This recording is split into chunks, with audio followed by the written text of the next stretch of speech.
లోక్సభలోనే వారసులు ఎక్కువట. 543 మంది ఎంపీల్లో 31% మంది రాజకీయ నేపథ్యం ఉన్న కుటుంబాల వాళ్ళే అట. దేశంలోని అసెంబ్లీల్లో 20%, శాసన మండలిలో 22%. ఏపీలో 8, తెలంగాణలో 11 మంది ఎంపీలు వారసులే అట. పురుషుల కన్నా మహిళల్లోనే అధికం. ఏడీఆర్ నివేదిక. జాతీయ పార్టీల్లో కాంగ్రెస్లోనే వారసులు ఎక్కువ అని వెల్లడి. అంతే కదా మరి, అన్నిట్లో వాళ్ళకి ప్రజాస్వామ్యమే గుర్తొస్తుంది కదా. దీంట్లో కూడా మరి డెమోక్రసీ అంటుండే ఎవరైనా కావచ్చు అని. మొత్తం అంట భర్తలు లేకపోతే భార్యలు, భర్త లేకపోతే కొడుకు, భర్త లేకపోతే తండ్రి కొడుకు, తండ్రి బిడ్డ, లేకపోతే మామ కోడలు, ఇట్లా మొత్తం ఒక రాజకీయాల్లో ఉంటే చాలు మొత్తం ఆ కుటుంబమే మొత్తం పరిపాలిస్తున్నది.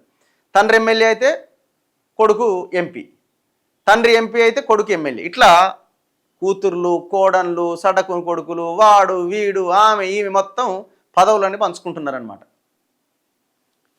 543 మంది ఎంపీల్లో 31% మంది రాజకీయ నేపథ్యం ఉన్న కుటుంబాలే ఉన్నాయట.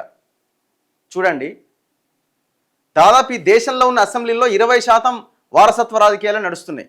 ఎమ్మెల్సీలు కూడా 22% వాళ్ళే ఉన్నారట. ఆంధ్రప్రదేశ్లో ఇప్పుడున్న ఎంపీల్లో 8 మంది వారసులే అట. తెలంగాణలో 11 మంది ఎంపీల వారసులే అట.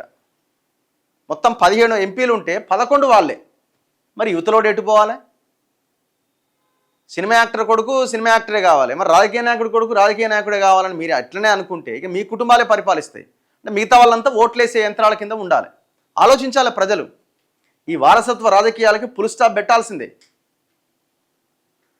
దేశవ్యాప్తంగా శాసనసభల్లో కన్నా లోక్సభలోనే వారసుల సంఖ్య అధికంగా ఉందని, దేశంలో వారసత్వ రాజకీయాలు తీవ్ర ప్రభావం చూపుతున్నాయని అసోసియేషన్ ఆఫ్ డెమోక్రటిక్ రిఫార్మ్స్ తెలిపింది.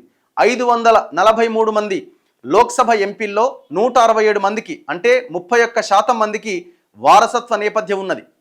224 మంది రాజ్యసభ ఎంపీల్లో 47 మందికి అంటే 21% మందికి వారసత్వ నేపథ్యం ఉన్నదని వెల్లడించింది.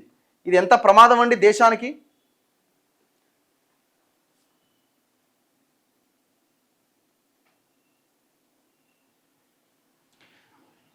దీని ప్రకారం దేశవ్యాప్తంగా అన్ని రాష్ట్రాల అసెంబ్లీల్లో 20% మంది ఎమ్మెల్యేలకు, శాసన మండలిలో 22% మంది ఎమ్మెల్సీలకు కుటుంబ వారసత్వం ఉన్నది. రాష్ట్రాల వారీగా చూస్తే ఉత్తరప్రదేశ్లోనే అత్యధికంగా వారసులు ఉన్నారట. ఆ రాష్ట్రానికి చెందిన 604 మంది ఎంపీలు, ఎమ్మెల్యేలు, ఎమ్మెల్సీల్లో 141 మంది వారసులే. మొత్తం అక్కడున్న ఎంపీలు ఎమ్మెల్యేల్లో 604 మంది ఉంటే మొత్తం 141 మంది వారసులే అట. యూపీ తర్వాత మహారాష్ట్ర 129, బీహార్ 96, కర్ణాటక 94. వారసుల విషయంలో తెలంగాణ 9వ స్థానంలో ఉందట. తెలంగాణలో 176 మంది చట్టసభల్లో సభ్యులుగా ఉంటే అందులో ఎమ్మెల్యేలు, ఎంపీలు, ఎమ్మెల్సీలు వీళ్ళంతా చట్టసభల్లో ఉన్న సభ్యులు. దీంట్లో 43 మంది రాజకీయ కుటుంబాల నుంచి వచ్చిన వాళ్ళే అట, అంటే 24%. 11 మంది ఎంపీలు వారసత్వ నేపథ్యం నుంచే వచ్చిరట.